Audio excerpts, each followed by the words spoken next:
So hello guys, welcome back to my channel. So I'd like to thank everyone for 7,000 subscribers. So this will be a two-part special. The first car I will feature for this special is the all-new 2024 Volkswagen Tharu. So this specific one is the SEL top-of-the-line variant. I will do first my driving impressions before I'll do my full in-detailed walkout of the interior and the exterior once we get back, because this is only available until 5 p.m. So since we're driving immediately first, and just put it here at Eco Mode, there are 4 driving modes available for this Tharu SEL. So as well, this one is powered by 1.5 liter turbocharged 4-cylinder engine that produces 158 horsepower and 250 Newton meters of torque. And like most Volkswagens now, this one is mated to a 7-speed DSG, aka this is Volkswagen's version of the dual clutch transmission. So far so good. Eco Mode and just floor it. Okay, there's a big delay, but ooh. Okay, so 250 Newton meters of torque on the top. Yeah, this seems already peppy, but that was just in Eco Mode. Yeah, notice a lot in Eco Mode, there's so much delay. So let's try normal mode. Okay, just a little bit better, and then U-turn test. Of course, this is a Volkswagen Tharu. Not to my surprise, this will make the U-turn test easy. So I would say, well, here's my first impressions of the looks as well. This is like an oversized Ticos, but that's no bad thing in my opinion, because Volkswagens have this appeal of being kind of like a car, if you know kind of thing. I mean, this will not get much any attention like some other of its German brands. And yes, I can confirm now, with the amount of reviews so far being done with this Tharu, the sensors are quite sensitive. I mean, I was just stopped here on somewhere here around BGC. Just there's that blind spot monitoring right here on the left side of the side mirror. Not to my surprise. And then let's try now e-sport mode. One nitpick immediately. I wish there was paddle shifters, but I don't mind it. Whoa.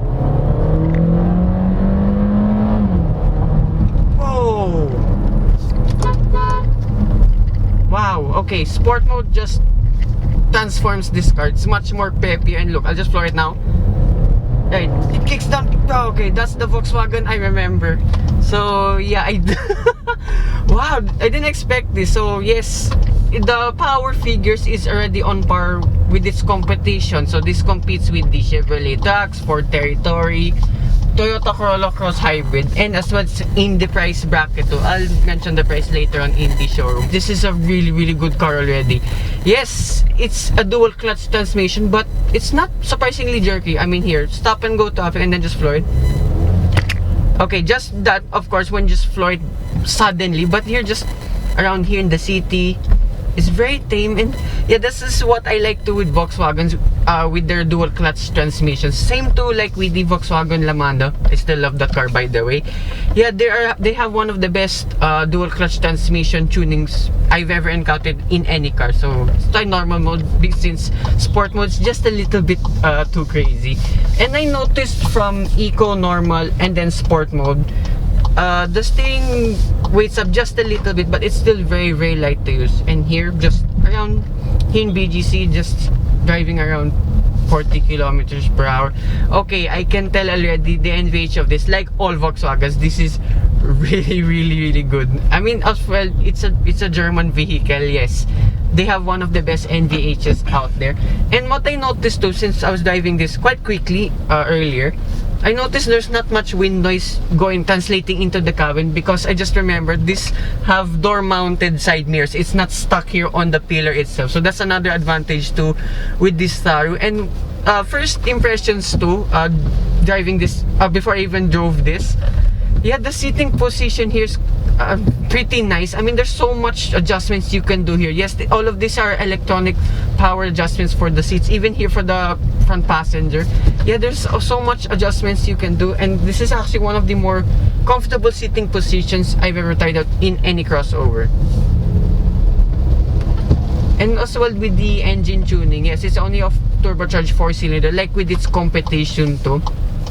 I think this is one of the best combo I've ever encountered yet again with any crossover. It's a dual clutch, it's not that jerky, it's a turbocharged engine, and it's really peppy. I actually fallen in love already immediately with this Tharu on our first dive. So hopefully I can have a longer time diving this Tharu and see what I really think of this Tharu. But here around in the, just going around here BGC in the city, yeah, it's really good. Another great hit from Volkswagen, I must say. And visibility all around. Actually, it's perfect too. I wish you can see in the back, since yet again, this is such a long vehicle. As well, this has 360-degree camera all around. It's a bit better than the Taos. Let's go back to the showroom now. I'll demo everything here in the infotainment system. And one thing here as well, immediately I noticed with this Tharu is the steering wheel. Yes, it's good. It's kind of like the current Volkswagen Golf. I'd like to plead to Volkswagen Philippines, please bring the Golf in, because I will literally buy one without question. I will literally buy one. Anyway, what it reminded me of the Golf, because you have capacitive touch buttons here. Well, it's not as bad as I once thought. It's not the touch sensitive kind like that of the current ID4s, the Golfs, as I said. It's kind of like you still have to press them at least, but yet again it's weird. It's not kind of like a button type kind of thing. We're just driving around few kilometers only. 8.3 kilometers per liter. I think I can do better than that, since you know me, I'm a heavy-footed kind of guy. Oh my gosh! Achieving high speeds in this is actually pretty easy. And the brake feel of this too is really good. So it's actually pretty stiff. Okay, call me crazy. The brake feel of this kind of similar to Porsche SUVs. No joke, it's very stiff, stops on a dime, it's very smooth to the transition. And oh yeah, like with every other Volkswagen for sure, like with the La Vida and the Lamando, which have DSGs too, this will automatically upshift even though you're in manual mode. So I can kind of agree with some of the driving impressions of this Tharu. Yeah, the sensors are a little bit too sensitive, and Jesus. Alright, enough. Okay, put you back to normal mode. Wow, this is so fun to drive. Okay, with the amount of competitors I've driven, I would say the Territory, yes, is cheaper. I will admit that it's cheaper. But one thing it fails to capture is the driving experience. This is so much fun to drive. This is actually one of the best driving ones in this segment of crossovers. I would say it's worth the price. I'll mention again the price once we go back now in the showroom. Oh my gosh, this is such a good car. I cannot stop talking about it now. So, back here now in the showroom, here at the front clip of this Tharu, you get one long LED light bar over here. As well, there is a very big Volkswagen badge. And exclusive too for this SEL variant, you get IQ light. These are LED matrix headlights. So, this is to stop blinding other drivers on the other side of the road, which is actually a first here in our market in quite a while for Volkswagens. Then here the ground clearance is, I think, more or less the same, but let's put it at 190 millimeters because I'm looking at the T-Cross right now. I can tell this is just a little bit higher than that. And too unique for this SEL brand, you get 18-inch alloy wheels with hubcaps. Okay, it's a little bit of a hit or miss with the wheels, but personally, I kind of like it because it kind of looks like the Lamborghini Reventon. At least there's some flair for this top-of-the-line brand, and I like to there's red accents all around the wheels. So this is the only color too for these hubcaps for all SEL variants.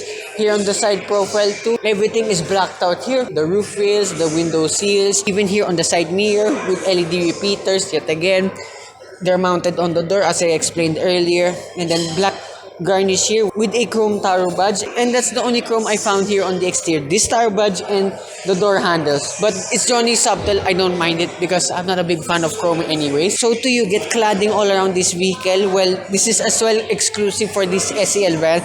Well, I'll do an SE based model in a separate video coming soon.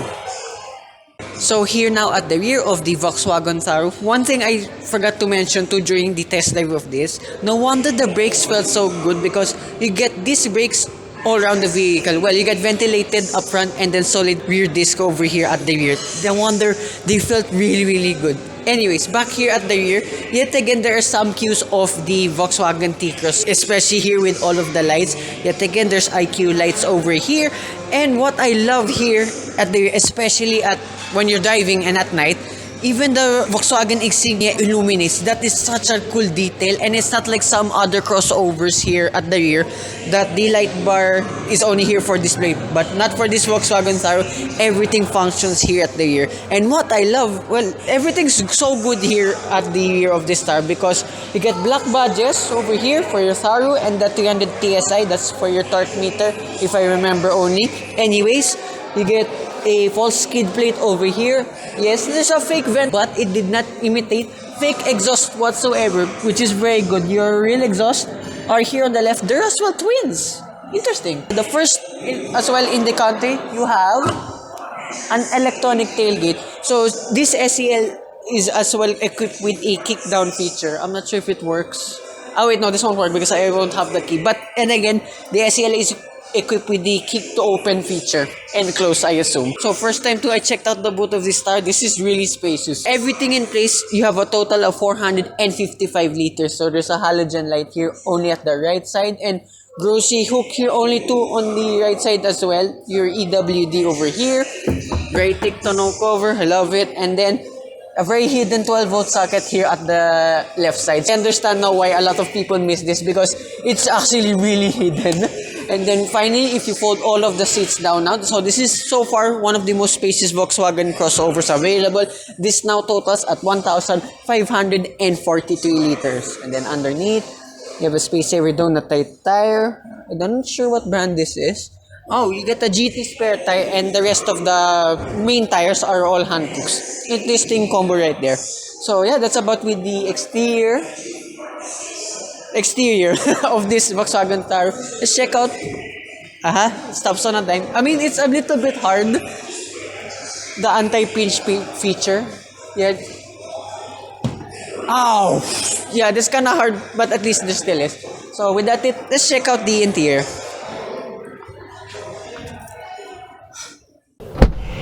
So here now in the interior of the all-new Volkswagen Tharu. So here in the door card.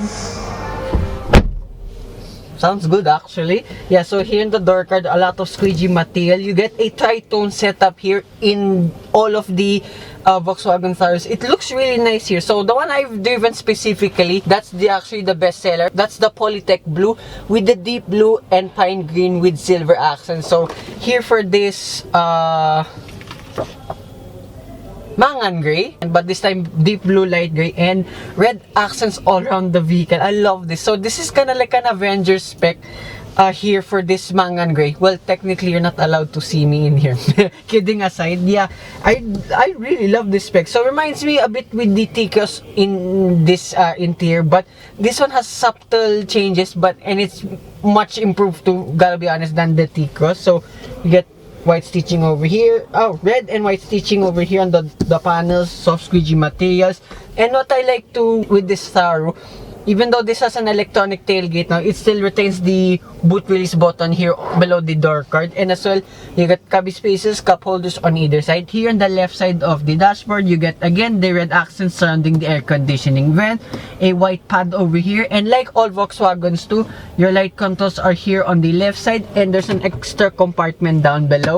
And I just saw now, exclusive too for this SEL variant, you get ambient lighting all around here in the interior. And what I love too, you get squeegee material all around here in the dashboard. There's barely hints of plastic. Well, on the red accents, yes, but you're not gonna be touching those anyway. But at least it's still nice to know that Volkswagen did a lot here in the interior to make this feel more premium than usual. So here in the steering wheel, yet again, it's similar like with the current Golfs. I'm really annoyed, gotta be honest, with these capacitive touches here on the steering wheel. I wish it's just regular buttons. I mean, it will take time for me to get used to. Maybe hopefully I can get used to this when I have a land depth of this.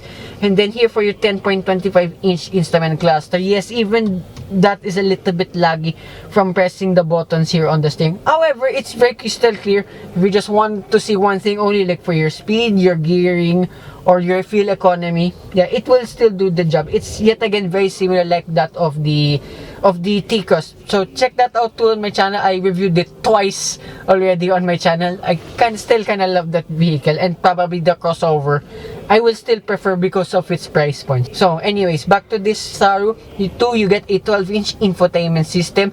Sadly, you only have Apple CarPlay. Yeah, I'm an Android user, so there's no Android Auto. Overall, this is still a very good system, and it still makes up for it without having Android Auto. You get gesture control, something carried over to from the current Volkswagen Taos. You get a glove box over here, decent amount of size, but nice with this SEL. You get a cooling feature inside. And then here below the infotainment system, you have your air conditioning vents, and yet again capacitive touches for your air conditioning system. Well, I will give my full verdict on the future layout because I have not actually played with it since it's so cold today for some reason. Anyways, further down you have two USB-C ports, 12-volt socket, and a wireless charging pad. Fits my phone perfectly. And then here around in the gear shift, you have a lot of buttons, but thank God they're not all gloss black. So you have your usual controls for your electronic parking brake, auto hold, your driving modes, and right here on the right side for your park assist, your auto start stop feature, and for controls for your 360-degree camera. And then further behind, you have two cup holders, a cubby space for your phone, and then two card slots over here. And then here in the center, you have a center console box, pretty decent amount of space. But what I like too, the armrest is extendable, so very similar like with Bentleys. So, yeah, I mean, no joke, you can adjust it here, and then yeah, so you can set it whatever height you want. I mean, it extends all the way here.